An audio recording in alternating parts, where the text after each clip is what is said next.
What's going on, guys? Derry Dancer here with a brand new series. This is Colony Survival. It's an early access game on Steam that you can play. It's a voxel based game. Super fun. It's like voxel game, but it's got a twist. You got villagers you gotta protect. There's zombies you gotta defend from. It's kind of like a tower defense game, too, so it's super awesome. So I'm gonna start a new world here and we're gonna check it out. Roll that intro.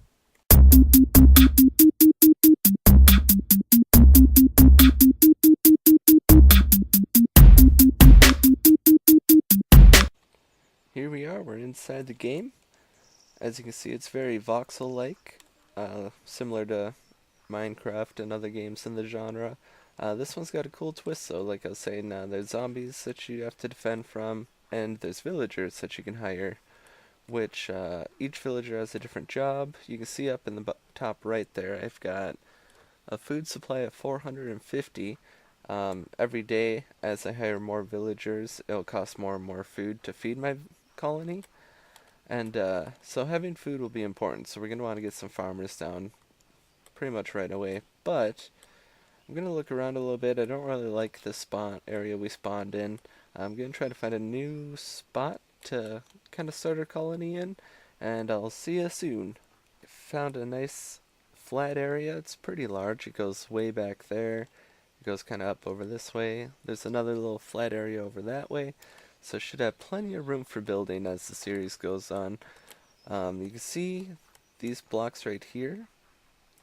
I just did these because I'm going to be building a wall relatively quickly here. And your banner here has a radius of a safe zone that you can build in. So if we go to the banner tool here, everything that's lit up with this green is basically your kingdom. No monsters will spawn in it, and it's basically you can do whatever you want with it and feel safe. So the goal is to have this fully walled off, except for you need to have an open doorway that zombies can get into your colony with, because if you don't, instigate siege mode. And what that does is it makes it so you just fly through your food incredibly fast, and you won't be able to keep up with feeding all of your villagers, and they're going to slowly start to die off.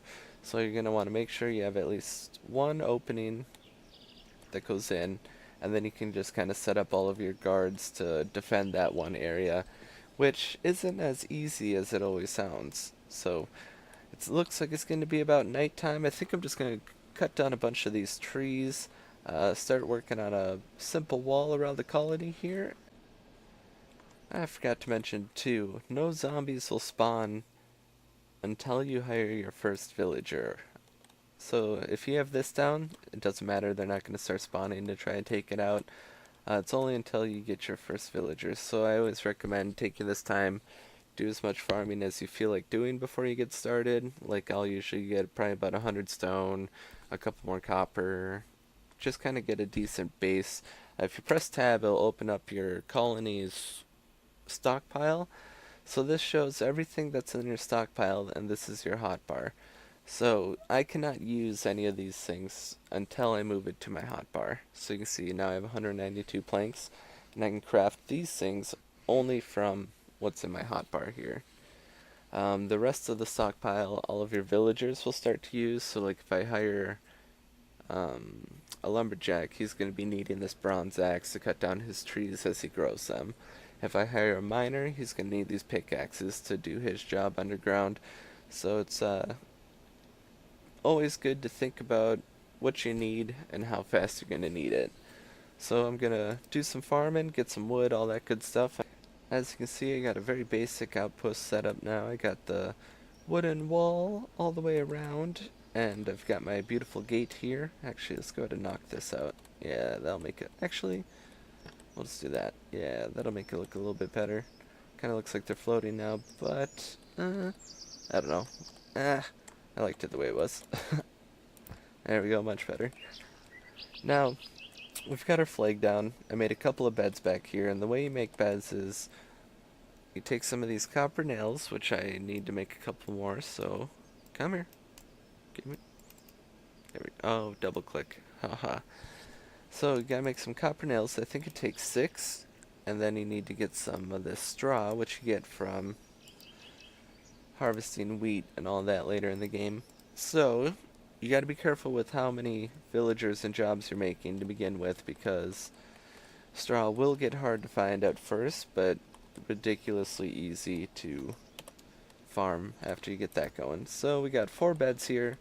It is becoming nighttime, so I think we're gonna hire our first villager. Let's go up here. And if you select your command tool here, it's this crown in the bottom left. You can see you got a berry farmer, guard, miner, and forester. And then you can unlock through research wheat farmer and flax farmer. We're going to go ahead and get our first guard down. There's 2 different types. You got your nighttime guards and your daytime guards. Nighttime guards definitely very important, because you can either set up your game to have zombies only spawn at night or 24/7. This world I chose to do nighttime, so most of the zombies will be coming out at night. But as we hire more and more villagers, the spawn rate increases and we'll build out our kingdom and all that. It will get harder for our villagers to get home by the time that these zombies are coming out, or the guards will go home too early while the zombies are still coming in, and then there's nobody left to kill them. So once you get a lot of people out, you're going to want to go ahead and start hiring some daytime night guards. But right now, it's not anything we have to worry about. So we got that. Let's go ahead and lay a torch down. It's getting quite dark. There we are. And we're going to go ahead and hire our first villager. So if you right click with your colony tool, it'll show the science menu or recruit a colonist. If you have the food and the bed for it, just go ahead and hit boom, recruit. I accidentally recruited 2, but that's okay.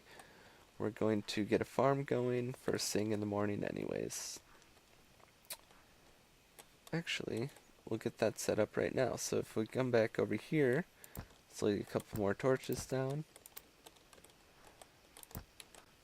And there's our little villager. We'll call him Jerry the Guard. What up, Jerry? What up, pimp? How you been, bruh? Haven't seen you in ages. What's this been? Oh, look at you. You're beautiful. Now I am his king, so I can tell him, oh, look at this. Our first zombie. I can tell him what to do. I can have him switch jobs if I want. Oh, he just got wrecked, dude. Awesome. Anyways, so Jerry the Guard here is just going to dominate, keep us safe. What is that? Oh, one came through. They're hugging the walls. But Jerry got him in the end anyways, so I think we're good. If we need to, we'll hire more guards as it goes on, but for now, I think Jerry can handle it. And if you go here, you can see his ammo is a sling bullet. It is going to get low pretty fast here, so we've got some stone bricks. If we pull those to our hotbar, we can just go ahead and make a bunch of these for Jerry. Beautiful, beautiful, beautiful. We'll give him about, 200. Should be just fine for now. We'll do that. Now we've got Steve the Farmer. Are you a Steve? You look like a Steve. Steve the Farmer. If we go back to our command tool and left click, we're going to go straight for the berry farmer. And I think we're going to start our farms in the back. Yeah, we're going to do that strategically. So let's lay another torch down. Now you go back to the command tool, you'll see I have berry farmer attached to me. Just left or right click and you'll get this thing. You just kind of maneuver. There. Oh. Maneuver. I guess we're just doing 5x10. Actually, yeah, we'll do 5x10. And this will select the area that your farmer will be able to do his job in. So once the sun comes up, you'll see Jerry the Guard here, over there, rocking it like a boss.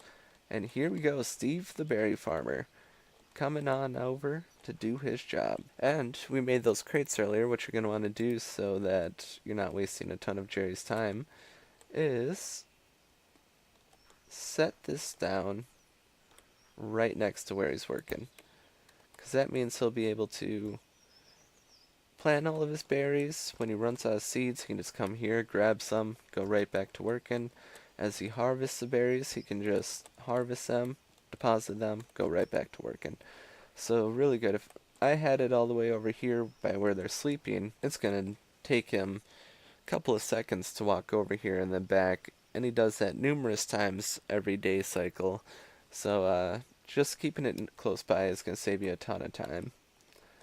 Jerry, you're looking good over there. I think we're also going to start building our mine. So let's go ahead and start digging down here.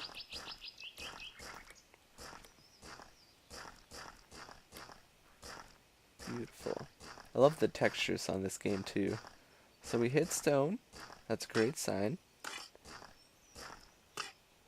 And there's a couple of different layers as far as it goes with like minerals and metals and stuff like that. The first one we're looking for is the tin and copper level. That's going to allow us to begin building tools and kind of just getting our basic structures down. And as we progress, we'll unlock like the iron stuff, gold, silver. I don't remember. There's a final tier, but I don't remember what it was. So I guess we'll find that out together. And we should be getting pretty dang close here to hitting some copper. I'll see when we get some. We made it to the copper level. As you can see, these little blood stains on the stone is actually copper ore. So we're just going to kind of dig out this room a little bit. Oh, and we just got some tin ore as well. So nice little mining camp right here. Let's go ahead. We'll set our other crate right down in here. Thinking, yeah, right here's a good spot because we'll have 2 copper miners, 1 tin miner, and then a stone miner, all right next to this thing. And that's going to get us a ton of materials. But for now, I just want to get as much copper as I can. So we're going to go ahead and hire a miner. And we're going to have to summon 1 more colonist. So 3 colonists, I'm at 15 food a day. And you can see I'm already down to 296 food. So we're going to really need to start getting those berry farmers down. And just working with the few villagers we have until we can get some food going. But that's usually a slow process at first. So I'm going to call this episode here. I'm going to lay down some groundwork for the next episode, do some farming, get some stuff going. I won't hire any more villagers, and I won't do any building, I promise. But I will see you guys in the next one. Laters!